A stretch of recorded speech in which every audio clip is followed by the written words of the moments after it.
Hi, I'd like to order one abortion, please. Unless can I prepay for more than one?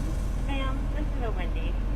Oh, sorry. Contrary to what the Republican Party would have you believe, women are not casually having abortions like they're ordering from a drive-through menu. Abortion for most women is a last resort, and in some instances, a medical necessity. A majority of Americans believe that decision should be between a woman and her medical doctor and do not support restricting access to the procedure. But you know that didn't stop Republicans from trying to outlaw it for every woman in the country. And when the Supreme Court overturned Roe v. Wade in their Dobbs decision, they nearly succeeded because 20 states have denied women access to abortion. My girl Virginia remains the only state in the South where abortion is accessible and legal. Let me just tell you how mad all the social platforms are right now that I've said abortion like 50 times. I'm in trouble. And so are women in the South, because Virginia is oftentimes their last hope of obtaining this procedure. And do you know how we know that? Because Virginia had a huge uptick in abortion procedures from out-of-state patients, with nearly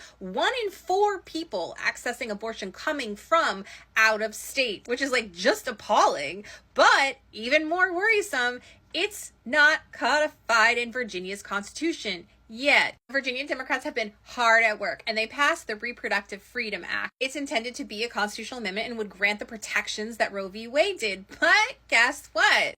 In Virginia, in order for a constitutional amendment to appear on the ballot, it has to pass in the General Assembly in 2 successive sessions.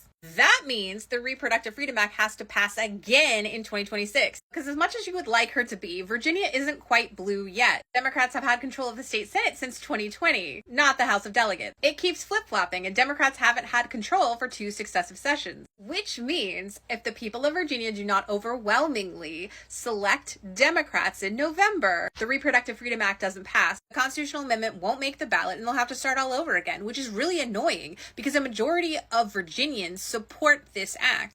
But there's more. It's 2025. Of course there is. Lieutenant Governor Winsome Earl-Sears, who is running for the governor's seat against Abigail Spanberger, is morally opposed to the procedure. I'm going to talk about it in part 2, but spoiler alert for y'all right now. Winsome Earl-Sears does not believe in exceptions for rape or incest. So, if she wins in November, we're cooked, y'all.